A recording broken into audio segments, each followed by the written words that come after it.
That's it. That's the way Indiana Jones ought to look. This is the difference I was mentioning. They asked me what the difference was between the first movie and the second movie.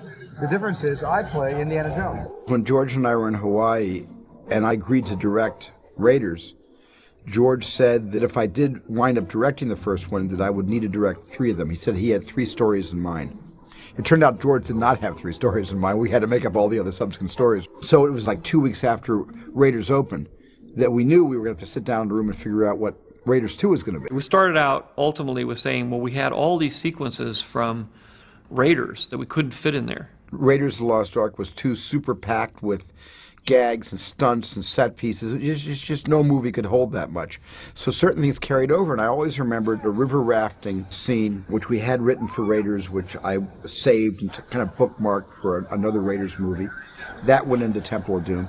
And then we had an entire minecart chase, like a roller coaster ride. That was originally written for Raiders. And so I basically just took it out of Raiders and kept it in a drawer, and then when it came time to figure out set pieces for Temple of Doom, we dusted it off. So we took a lot of the good sequences from Raiders and put it in there and then fit the story around it. And this time we hired some writers that I'd worked with on American Graffiti, Bill and Gloria Huyck.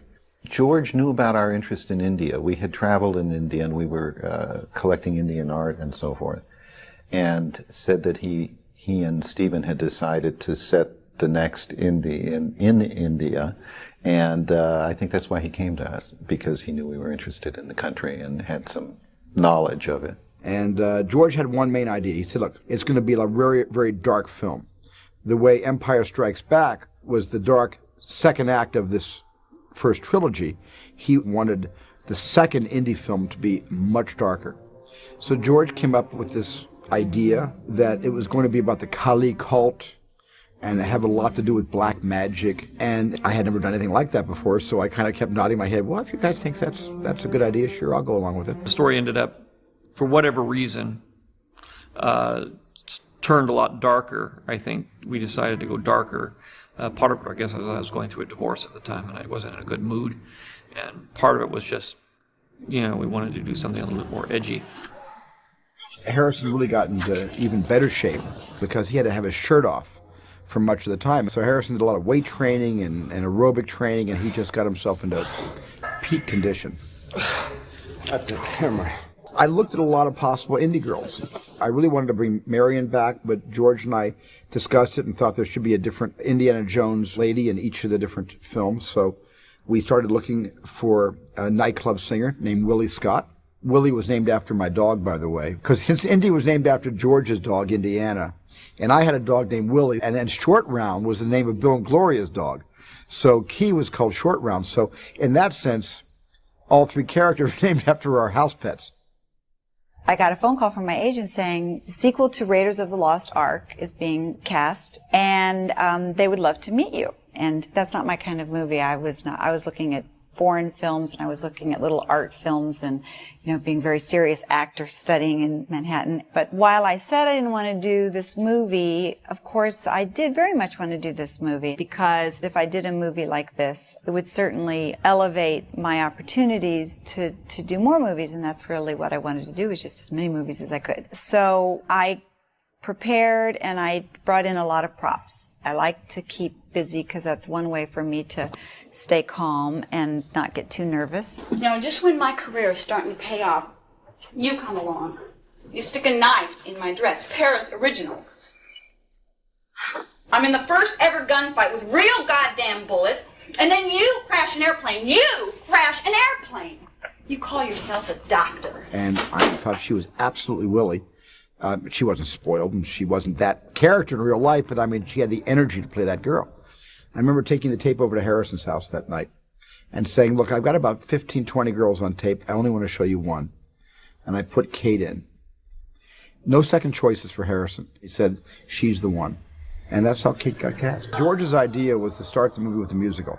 He wanted to start the whole film with a Busby Berkeley dance number, where Willie Scott comes out singing some song. George didn't know what song, but that was George's contribution to the opening teaser and all of our story meetings. He said, why don't we start this movie with a musical number?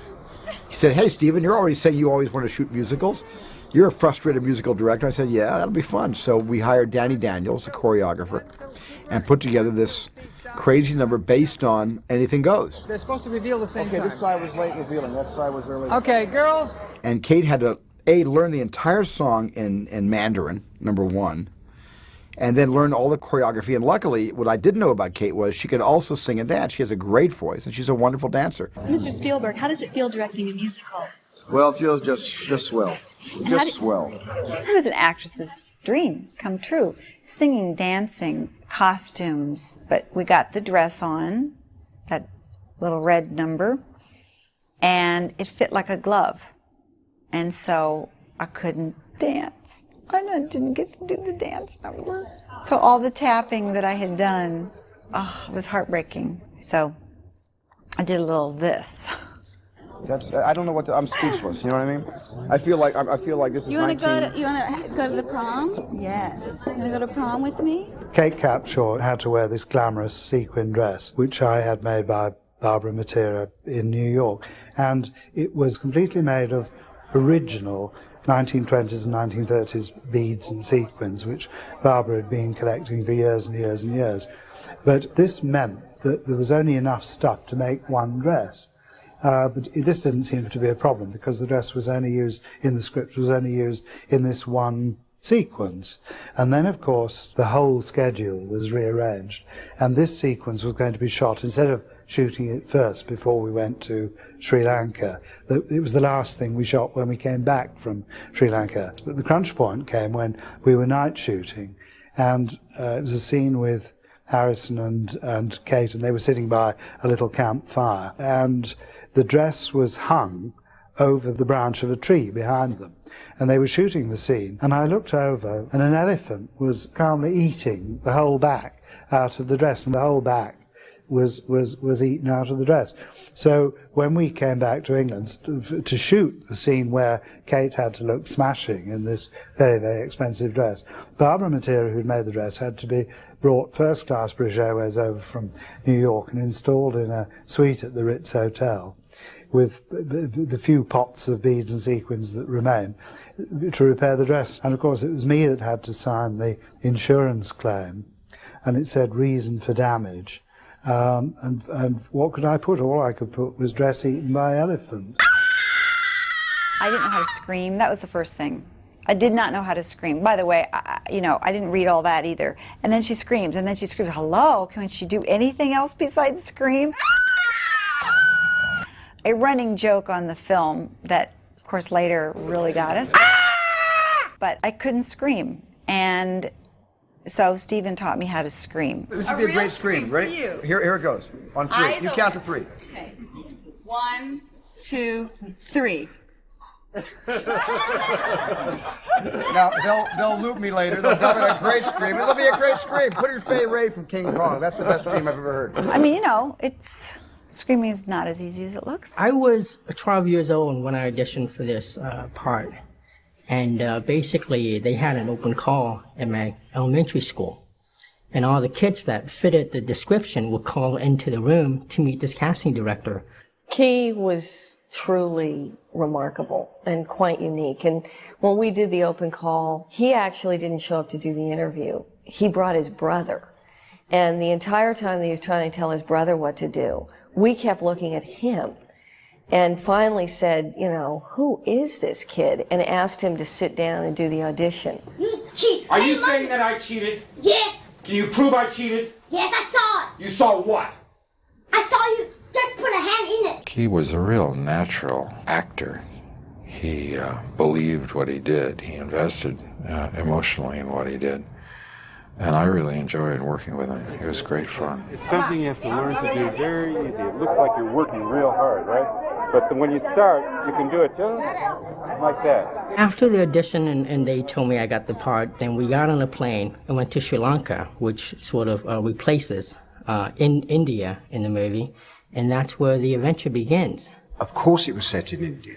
I went to India first. We found all the locations. They were fairly well spread. But the one I liked best was the Amber Palace in Jaipur that we were going to use as the Maharaja's palace. I then began the negotiations with the Indian government, for permission to do it. They have to vet the script and everything. And they began to ask for all these changes in the script. All scripts that are made by foreign film companies have to be submitted to the government for approval. Indians are very sensitive about foreigners criticizing anything in their country. I rang George and told him, I said, look, I'm getting an awful lot of trouble out of the Indian government about the script. And when eventually I'd done everything and I discussed it with George, we'd set it in a little principality on the border of India, so it wasn't actually India, all this stuff. And in the end, they said, you can't use the word Maharaja. Well, I did it. I said, I've had enough of this. And I rang George and I said, I found everything in Sri Lanka apart from Maharaja's palace. They don't have them there. How about a nice couple of matte shots and we build the courtyard on the back lot? We're going to shoot the interior of the studio anyway. And he agreed. And then I took it to Steve and he agreed. And that's what we did.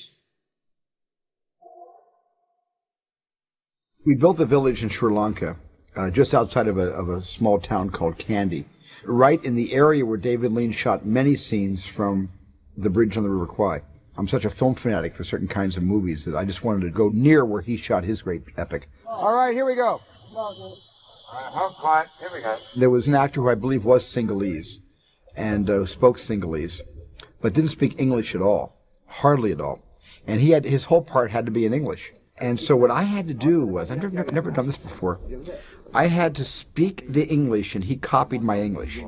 So I actually would sit there and say to him, like monsoon, and he would say, like monsoon, and I would go, and I actually did this. I said, it brings darkness. And I moved my hand across my eyes, and he said, it brings darkness. And that's basically how I got him to speak English. And the pauses were built in, so you have to imagine my voice to understand why there are so many pauses before his next line, because I'm trying to get my words in there for him to repeat after me. And it's somehow kind of in a kinky way, and thank God for Mike Kahn, my editor, he sort of made it all work in the cutting room. Putting that scene together for Steven, I had to find, it doesn't look that way, but I had to find the line that works, and how to cut away for something, then go back for the next line that works, maybe overlap a line, because he had to feed him every line and keep refeeding him the lines. And that's the way the picture started, and it was very difficult to make that work. Go on the elephant! Indiana, I cannot go all the way to Delhi like this! In Temple of Doom we had elephants, and of course Sri Lanka had plenty of elephants. So they actually had an elephant orphanage where we got some elephants, and they were trained and brought up to our location. Good mount. That's the way to get on an elephant. Well, riding elephants looks like fun, but in fact you have to sit right astride the shoulder muscle, the muscles behind the back there, and you sit in a position where it kind of pulls you apart. And I think that was the beginning of the herniation in my back. It's fun. This is so horrible to say. I didn't really read the script very carefully. I was probably too busy packing, getting passports, and I didn't know that there were snakes. And then someone said there are snakes, because at the very end of the 3 weeks in Sri Lanka, they're building this little pond, and you're going to be in the water, and a snake is going to come out of the tree. It's going to come down behind you while you're freshening up in this little pond. And I'm thinking, I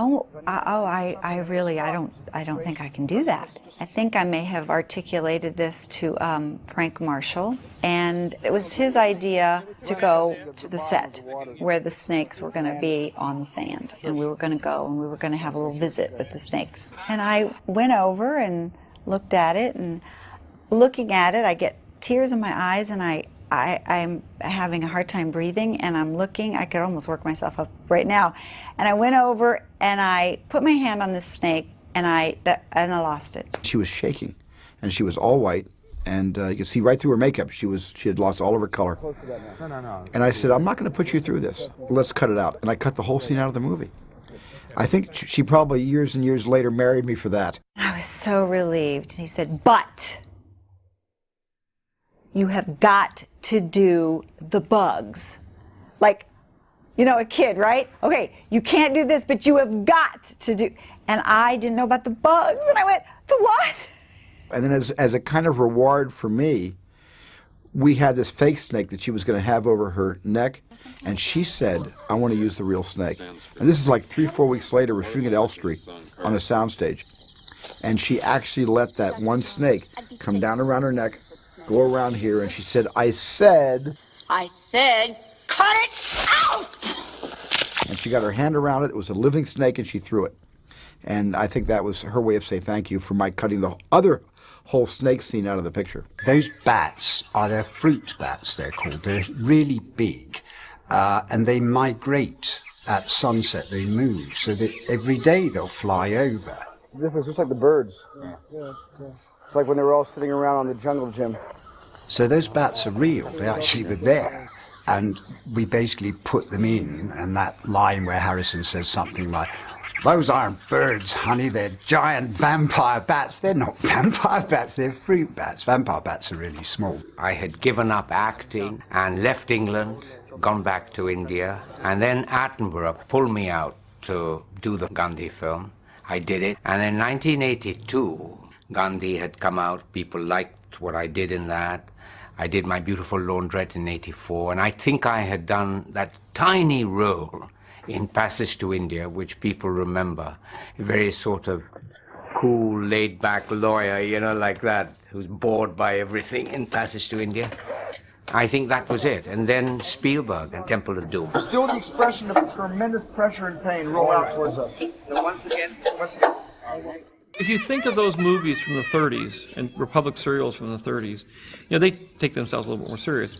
But at the same time, there's all these sort of Abbott and Costello movies and kind of Laurel and Hardy and sort of The Thin Man. There's all these kind of movies that are sort of upbeat, which is what we wanted to infuse in Raiders, in which I had done in Star Wars. And so there's this kind of goofy 30s humor going on through the whole thing. And I think that scene at the dinner table does sort of capture that spirit.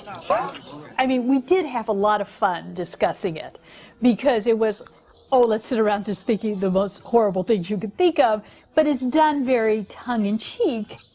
I mean, that was something that I'd always want to put in a movie. And Steve sort of has a sense of humor that fits right into that. He loves practical jokes on people, and I know he used to do a lot of that with his sisters. He used to, you know, throw spiders at him and things like that all boys do, but he really still loves to, you know, make creepy crawly things and have everybody go, "Oh my God." I said, what about a meal of the worst stuff you would never imagine eating as long as you would live?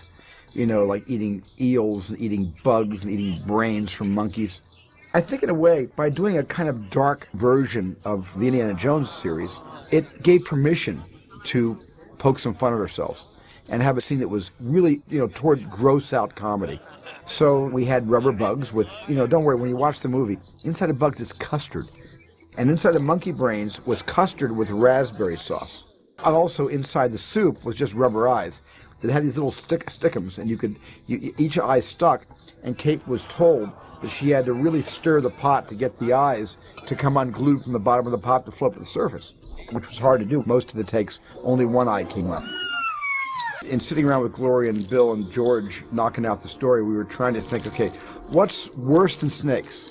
What can we do in the follow-up of Raiders of the Lost Ark, now a globally known movie? What can we do that won't let the audience down? And I don't know whose idea it was, but somebody said bugs. And so I said, yeah, great, we'll get millions of bugs. Yeah, sure, as long as I don't move, I'm okay. Frozen in position. Stop breathing. It's a flying scorpion. Yeah, great. I became the Bugmeister, and I found a guy in England who did bugs. That one's on my neck. Can we get that one off my neck? So we created this whole really disgusting bug hotel where we kept the bugs, and we had all sizes and varieties, and Kate Capshaw was not acting when we were dropping the bugs on her. They make me do the most awful things. I have to play with bugs. Get in the set and do the bugs. No. Do the bugs. No. Do the bugs. No. She promised me when she wouldn't do the snake, she'd do the bugs. Okay, I'll do the bugs. Do the bugs. I was really asking people, is there a pill? There must be something I can take to keep myself from freaking out, because I don't want everyone to look at the movie and go, she's on drugs. But I did take something that was like a relaxant, and I came to the set. I was like, "Hi, Steven." He goes, "Hi." I go, and he said, "We're gonna do the bugs." I go, "Okay." He said, "Well, I'm gonna come. You know, I'll stand with you." And I went, "Okay." He said, "They stand here. We're going to pour some bugs on top of you." All right. Where will they be coming from? Well, we're going to pour a bunch of buckets of bugs from up above you, and they're going to just come down onto you, and there'll be several buckets. Okay. Cut. Okay, run. You know, that's how it was the whole day. Yeah, you take them off. Okay, we got to get Robert down here. We don't have enough bugs to make the scene work. We need 50,000. I contributed the Spike Room concept from many of the serials that I had seen growing up as a kid, where there were rooms with spikes in them, and it was just a flagrant homage, so to speak, to those old Republic serials, and so I wanted that in the movie, and that was part of the story meeting very early on. And so when it came time to build it, I was so excited to watch that set be constructed. Elliot Scott was the production designer, and we wanted this ceiling coming down, but the spikes start coming down in advance of the ceiling. So synchronizing that, we did that with electric hoists, and we just timed it. And luckily for us, the electric hoists were just a perfect speed.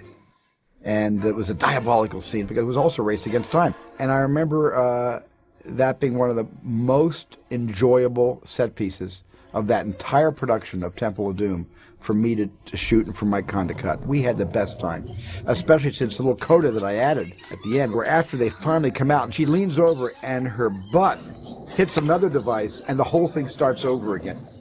That whole sequence is, I think, for me as a director, is the most successful of all the set pieces in the movie. That, to me, is my favorite set. The evil temple. It was huge. I mean, when I walked on the set for the first day, it looked like an opera hall. It was just one of the biggest sets that I had ever seen. And it was a great set, and Thuggee did the most ingenious lighting. He lit the pit with a lot of 9 lights, with a lot of red gel on it to give the fire effect coming up. Thanks for the cross light. Thanks for the hot light. Thanks for the dark faces and the hot backlight and all that crazy stuff. Thuggee, I think, did his most daring lighting on all those kind of darkly evil set pieces in Temple of Doom.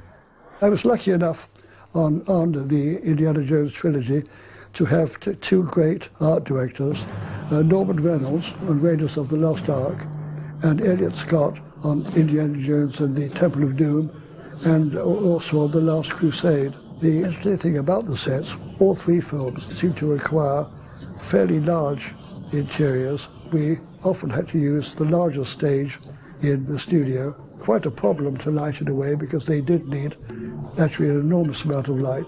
And the great thing about both those art directors is that they were very helpful, and I would ask them if they could cut certain sections in the rocks, the things that were supposed to be rocks, to enable me to hide lights, to illuminate the scene. So it did enable me to get the quality of light that I particularly wanted in there. Oh, that was 1984, and he's still more or less at the top of the villain heap. He's India's #1 villain, certainly India's richest villain. As he comes in, she's looking... He had a good build even then. I think he was a wrestler. He didn't do weights and things, but he was a big guy even then. And he was bald for this. Do you know, he has never since had any hair. He shaved it like Yul Brynner ever since that film. As I start bringing it, I start speaking the film. Yes.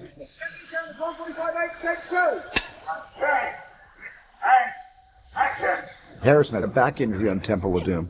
During the shooting, Harrison's back herniated. When he was fighting with the Thuggee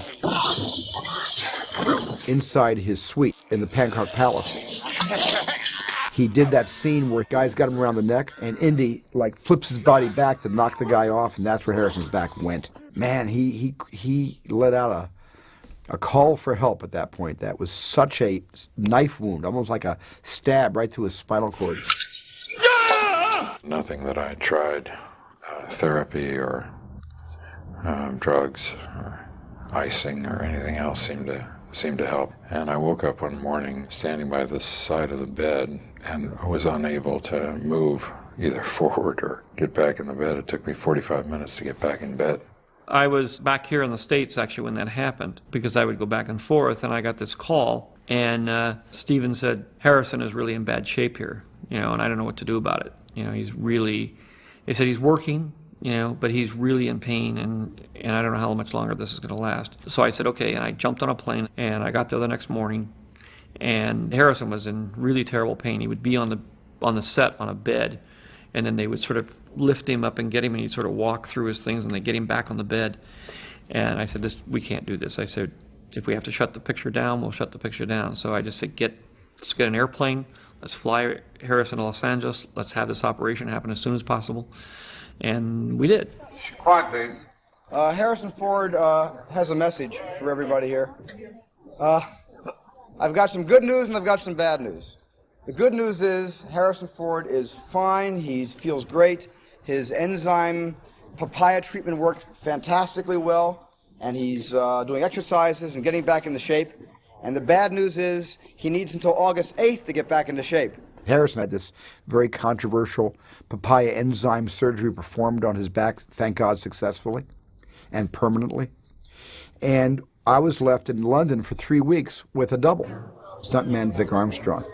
So I shot the whole fight on the big crusher on the conveyor belt with Vic Armstrong. That wasn't storyboarded. That was pretty much shot. Like I shot the flying wing in the first Raiders, I just pretty much made it up as I went along. And Vic and I shot most of that scene.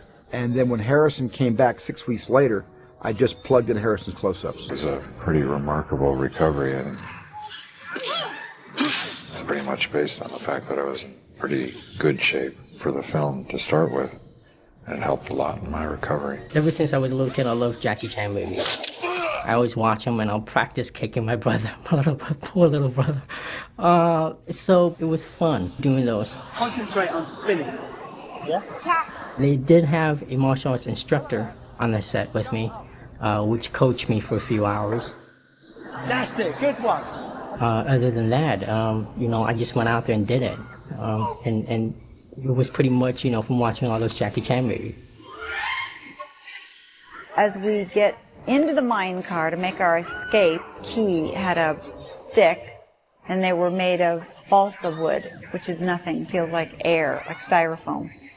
And he hit the big guy, and when he hit the big guy, it broke in half, and the other half hit me right in the eye. It felt like a slap, and the next morning when I woke up, I had what no one would believe. It was like someone took black paint and then just did this to me.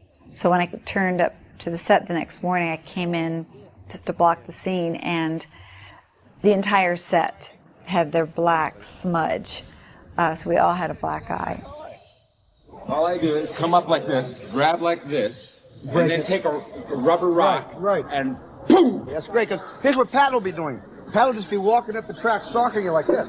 I didn't do as many storyboards on Temple of Doom as I did on Raiders. Part of that was because I was not exactly secure with the story, and I always had some problems with the darkness, and I thought maybe I should, I needed to be more spontaneous, to try to put more humor in where it needed humor. All the big set pieces I storyboarded, but some of the in-between action fights, I just sort of left it to all of our first impressions, seeing the set for the first time and getting ideas and just figuring it out. Of course, certain scenes, goes without saying, like the minecart chase was storyboarded because most of that was done by ILM back in the States, shooting all the miniatures. Elliot Scott had built this actual mine train, and it had certain, like a roller coaster, it had dips, it had little valleys, and it was the circumference of the entire soundstage. It's a great reveal coming around the corner and suddenly seeing about 20 yards, 30 yards of track, and then what we did to make it look like it was different, we just kept changing the lighting. One of the lucky things that happened to us was when we found our location in Sri Lanka, which was in a little village about halfway in the middle of the country named Kandy. Right up the road from Kandy, a big British company was building a dam. So there was all of this equipment and expertise and engineers in this town. And one of the things that we needed was a suspension bridge. And we found this gorge that was up on the other side of the dam. And these engineers came and they designed this bridge for us. They built the bridge for us. And it was a very lucky situation for us because to bring the people in to do that would have been really cost prohibitive. Yeah, it's real scary. You mean we can cross here? Steven was really scared of the bridge because it was a real suspension bridge over, I guess it was 150 feet clear fall before you dashed yourself to death on rocks and shallow water. It's very bouncy, Steve. Very bouncy. It is. Boy, I'll tell you, you get out there, those guys. I have a terrible fear of heights. And when the bridge was finished, I could go out 40 yards from either end, but I couldn't go to the point of no return. Just couldn't do it. Harrison, in the meantime, said, "Oh, that's nothing," and he ran across the bridge. First time he got on the bridge, he ran as fast as he could from one end to the other. Couldn't believe he did that, but that's Harrison Ford. Yes, he's Indiana Jones. Garrett Brown did the Steadicam work, and Garrett's shaky. He hates the bridge as much as I do. Garrett won't go out 40 yards either. And I said, "You're smart, Garrett. You and I are not going out 40 yards." So we stayed. And by the way, the bridge was the safest bridge you could possibly imagine. But I just couldn't look down, and so I kept most of my shots on either the first third or the last third and didn't go in the middle physically with a camera.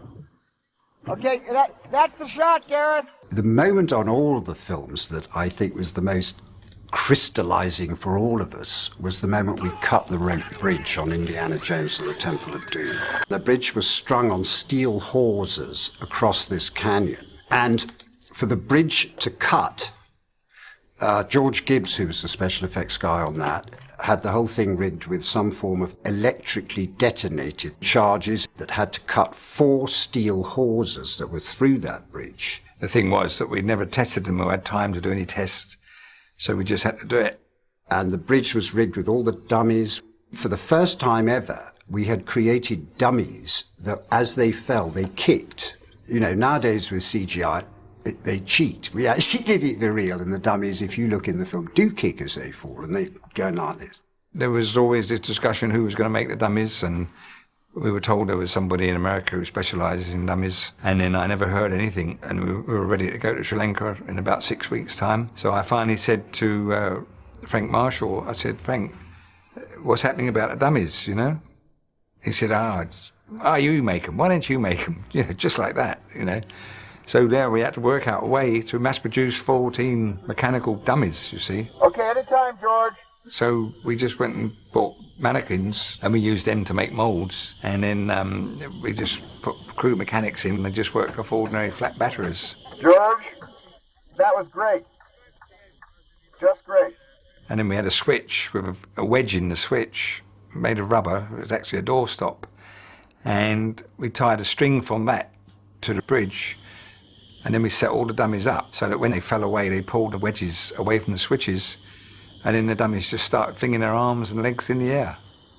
It was an exciting sequence. Stephen wanted all the cameras he could get, so naturally the second unit worked with him. And George Lucas was on the set, and so that gave us another good man behind the camera. Well, so far, let's review the cameras. We've got Area with a 40.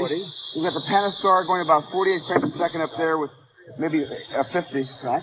We got Garrett with the Steadicam up there, and we'll shoot. That'd probably be a 75. And so that's 1, 2, 3 cameras. We got one. One down there is 4. This division on the bridge is 5. 6 will be on that side. And we have 2 more to play with. But that moment, every camera we had is pointed at the bridge from every angle that we possibly might need. And those are the moments where you stand, because I'm going, what if 3 of the horses goes and 1 doesn't? All right, here we go. The bridge had to fall in one shot, in one take, with 8 cameras rolling on it, and have it work, which is always a terrifying moment. When they go 3, 2, 1, they hit the button, does it work? Action!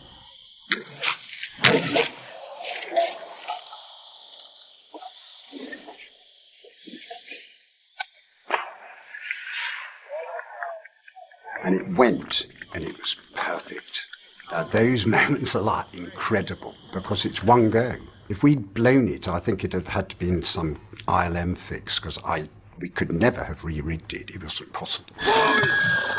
And then we go to England and continue shooting. All the shots looking up was in London with only a small bridge. And then the wall, we built a wall for all the stunt work when the bridge was hanging, and they were trying to hand over hand to get to the top. That was just shot on like a flat perspective, shaped like a mountain cliff.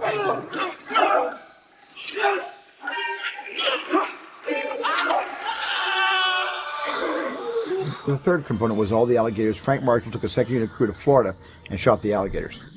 So it was shot on 3 different continents. Two down, one to go. That's right. Two One down, to go to complete two the down, trilogy. one to go. We have one more of these to do. When the Temple of Doom came out, it ultimately did about as well as the first one. Even though it was dark, it sort of got hit by reviews and things because it was so dark, and people sort of complained that, you know, it wasn't for kids. We did not get an R rating. We, in fact, got a PG rating. But it created a tremendous controversy, and people talked more about how inappropriate Temple of Doom was for younger children. And I felt there should be a rating in between PG and R. And so I called Jack Valenti, the head of the Motion Picture Association of America, the MPAA, and said, can't there be an in-between rating? And I actually said it could be like PG-14 or PG-13. And he said, let me get back to you. And the next thing I heard, Jack Valenti was able to institute, for the first time in many decades, a brand new rating. I think we went darker than any of us really wanted to go. But you're in the middle of it and you're doing things, and it's a matter of what you do every moment. And you don't realize what has happened until you put it all together and you see it as one piece. Because you do a little dark thing here, and then you do a light thing, and you do another little dark thing, and then you do another little dark thing, and then pretty soon you put it together and you realize, uh-oh, it's darker than it is light. And this stuff is stronger than we thought of it as. But I don't mind the film. We definitely wanted to make a different movie from Raiders. We didn't want to just do the same movie over again. But because this was supposed to be a different kind of movie than the first one, it was supposed to be a scary movie and more of a horror film. We were really surprised, and I think the reaction of the critics was somewhat harsh. The other thing that they didn't like was the portrayal of the females. So again, here I am, college educated, master's degree, half of my doctorate. I'm a single mom. I am woman, hear me roar. I'm living the life of such a feminist, and here I am being not attacked, but I'm definitely being called on the carpet for creating this female that was, stereotypically not a feminist, with her fingernails and her this and her that and her whining and complaining and screaming. I couldn't have had more fun doing it. I'm afraid I just said, we're making an adventure movie. We're telling a tall tale. I was fairly well pleased with the final result. It certainly was a darker kind of story, but well worth it, I think, for the originality of that film compared to what I think expectations were for it. It was a little bit more challenging than I think what people anticipated. Just as you'd launch, the guy takes a swing and misses. Great. He said, great. He likes it. Of all the Raider indie films, Temple of Doom is my least favorite. I mean, I look back on Temple of Doom and I say, well, the greatest thing that I got out of that movie was I met Kate Capshaw, and we were married years later, and that, to me, was the reason I think it was fated that I make Temple of Doom. And so even though Indiana Jones wound up getting the girl, I really did.